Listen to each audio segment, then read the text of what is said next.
What do we know about the people who will move? What do they think we need for a good life? Will they come from nearby and speak another language?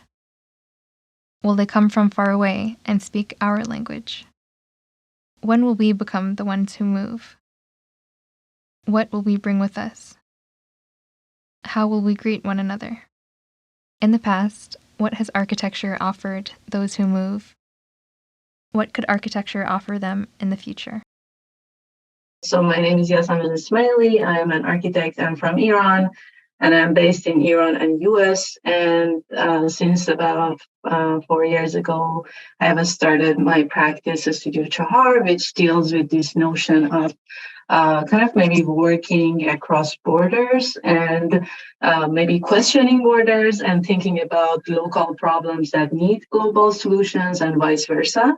And this kind of came about after I collaborated in a few different projects, first starting in Afghanistan in a girls' school project in Mazar-e Sharif, then collectively with three other architects in Niger to kind of work on a housing problem for the mid-income called Niamey 2000. And after that, another project in Niger with another architect, Mariam Kamara, working on kind of like a religious and secular campus called Hikma and thinking about the environment and the community.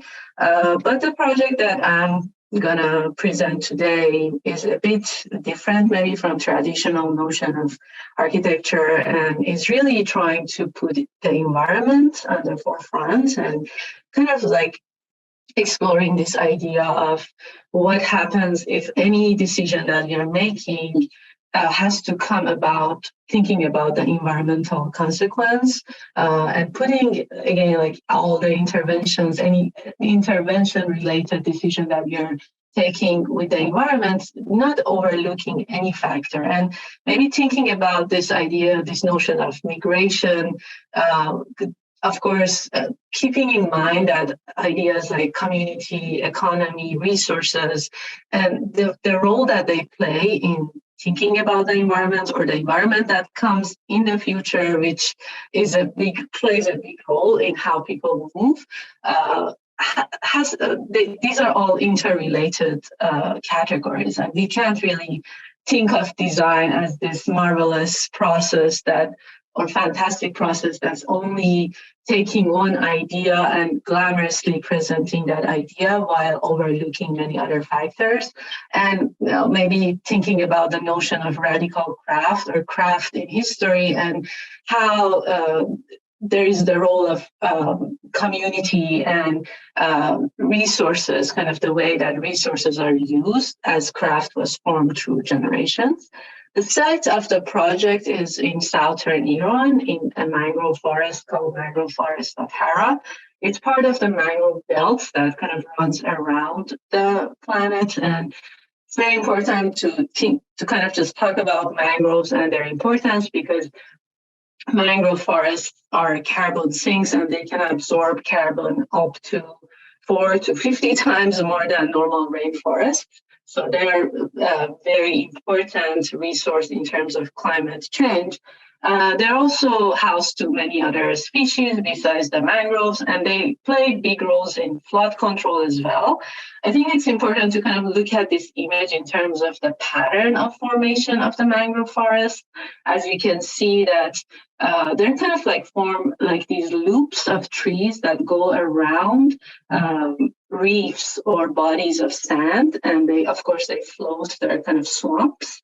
And this location is also housed to another maybe important old heritage. So the Hara Forest is a UN-registered geopark, so it is a UN-registered heritage. There's also another heritage in this region, which is the Iranian wooden boat building, techniques of wooden boat building and sailing, which is an endangered heritage, and it has played a vital role in the economy of the region for perhaps thousands of years, for sure more like many hundreds of years.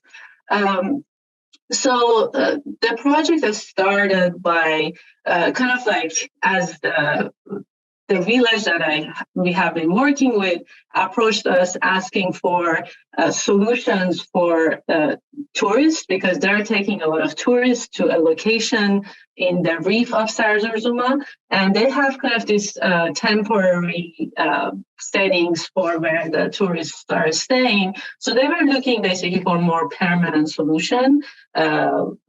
But they also didn't want to kind of like be very harmful with the environment. And this kind of collaborative approach is with the village of Guran. Guran is a village of about 1,600 population, and they have formed this co-op since 2018, 2017, where about 90 members of the village have gathered together, form a co-op to deal and tackle problems in their village. As I said, it's in southern Iran, in the Strait of Hormuz, village of Guran, part of Qeshm Island. So it's like the role that the way we have been working has really developed in the last few years, kind of changing from maybe a client designer relationship to more of a very collective approach to the fact that one of the founders, Ali Kuzan, is now part of a studio Chahar, working as kind of like a community project manager. So after talking more to the basically project stakeholders, we found out that where they're taking these tourists to, which is called Sarzorzuma, which is basically this reef that you see in these images, have been eroding really fast, of course, for many years, but we could find, just through simple mapping from Google Earth, could find out that how it has been really shrinking, and not only shrinking, but also changing its shape from like a triangular form to be more of a round form. And that is very important. So, of course, there's this notion of global warming, water that's rising, and also human-made reasons that this erosion is happening, in like the movement of boats and a lot of usage. But the fact that it's also becoming round, it means that it means that the water pace is much higher, leading to basically killing the trees little by little. So in this region where there used to be the forest looping all the way around, the forest has been slowly fading away on the left side of the image, as you see. So it was kind of like this became a much more important problem to tackle first, instead of just, going there and putting these new pavilions or places without really thinking about what's happening to the reef. And also, I think it's important to note that the name Sarzorzuma in the dialect in this region means the point where the bodies of water are meeting and slowing down. So there is this knowledge about what's happening here environmentally that's doing kind of this thing for the forest to control the pace, letting the trees grow, flood control, right? All of the things that I have already mentioned.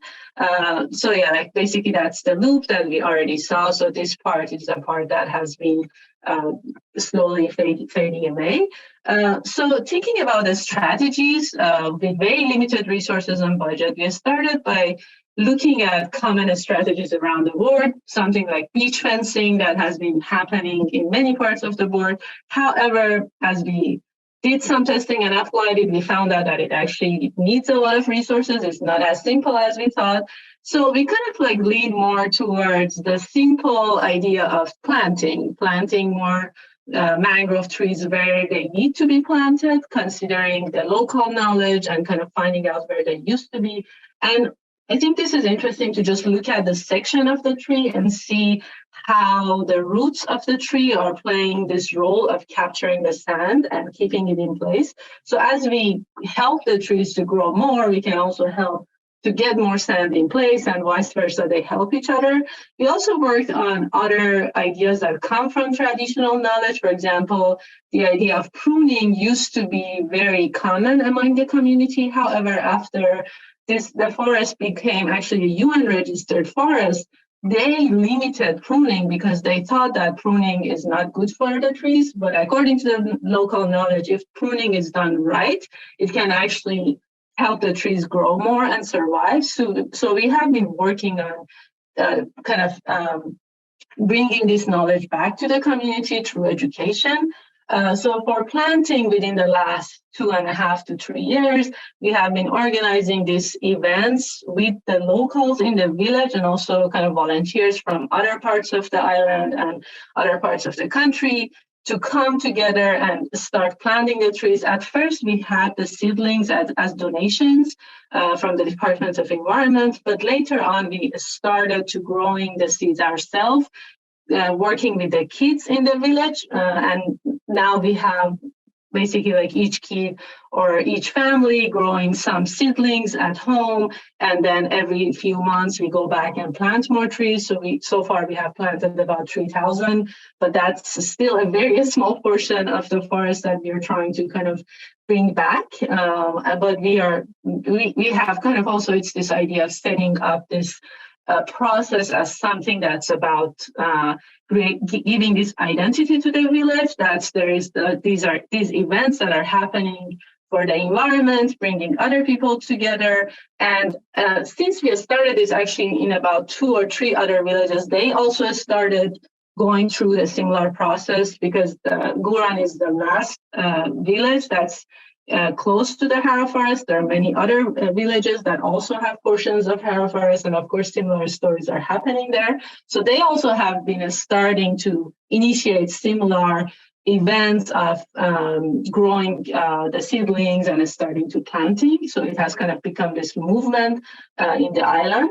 And of course, we also wanted to, look at this idea of pavilions and how we could maybe also approach the pavilions with a similar manner. So we went through several community sessions with young kids and older adults, asking them about how a pavilion could look like, thinking about local craft where there's a lot of palm weaving that happens, using different parts of the palm for different purposes, looking at some kind of traditional pavilions that they used to build. Of course, this concrete is not the traditional part. This is added later, but they make these traditional housing themselves as summer housing. So we were looking at all of these, but more importantly, we kind of also wanted to tackle or work with the local expertise in boat building and bring some boat builders to the picture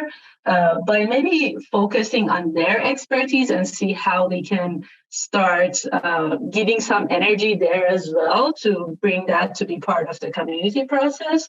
So the idea was how can we use some of the existing boat pieces that are basically laying around on the beaches and start taking some pieces of that and maybe flip them and start creating these pavilions. The form is very simple. It's south facing, just working with the climate, and also the coverage is with kind of using the palm that I just mentioned. So the process has started just by going around and taking these pieces from the boats that were on the beach. As I said, most of these wood are teak wood. So the wood itself have come from either India or East Africa that has been built as a boat. The boats might have lived for 50 to 100 years, and the tree itself might have been 50 to 100 years. So each of these wooden pieces might already be more than 100-year old. However, since they're teak, they can actually last a lot longer than this. We also are playing with another idea of educating maybe the visitors or the campers or tourist enthusiasts, environment enthusiasts for tourists about the history of the region, because this region was part of the maritime Silk Road, was very well connected to India, to Iraq, and all the way to East Africa through these wooden boats, through wooden sailing boats. So each of these pavilions, we are kind of we will represent maybe one of the countries that were in part of this route, and maybe weave some of those ideas back to the pavilions. So we have just been working on one of them as a prototype. Again, this happens very slowly with community involvement, with a lot of volunteership from the villagers and also from the visitors. So taking pieces out of old books and assembling them to create the pavilion. As the tourists come and go to Sarzurzuma now, they're invited to participate in planting the trees, and actually the planting has become one of the income generators, meaning that we are also finding sponsors for each of the trees to kind of use that money that we gather to put back into the project. They also help with weaving the pavilion itself and kind of adding something to the pavilion as well. So this is just a very quick timeline of the project, just like showing how the steps has been happening, or for example, the part that's about working with the women actually happened about 2 years or more than 2 years after the project started, which I think is important to see if we want to bring ideas that, again, are maybe something that have global values, but they want to happen locally in a place. It's really important to see what that place needs and really go slowly and work within the context. And it might take, and patience is a big part of that, right? It might take a long process to just like go through the steps of a project like this. So this is the last planting that happened in January, where we have been, again, like growing these trees in each of the houses. These are the trees that are about now 2.5 years old. So they actually grow very slowly, but it's still amazing to see that they have grown. And also the pavilion itself. I'm just going to turn the sound off. So the pavilion itself, again, even though it's slowly completing, and this is only one of the 7 pavilions that we want to build, and also we want to connect them with a wooden boardwalk to minimize human footage on the ground. But even now, it's already being used, and as you can see, like tree tents are set up in the pavilion, keeping them away from the reef. So we can already see that it's going to be useful. And I think that's very important to kind of see how the architectural piece that's added is maybe, even though it's, or maybe like I heard the notions of nomadic already in this presentation. I think kind of to see that responding to necessity and the most necessary aspects, instead of maybe like trying to do things that might not be good for those who will come, is kind of the challenge that this project took. And that's the last slide, and thank you so much.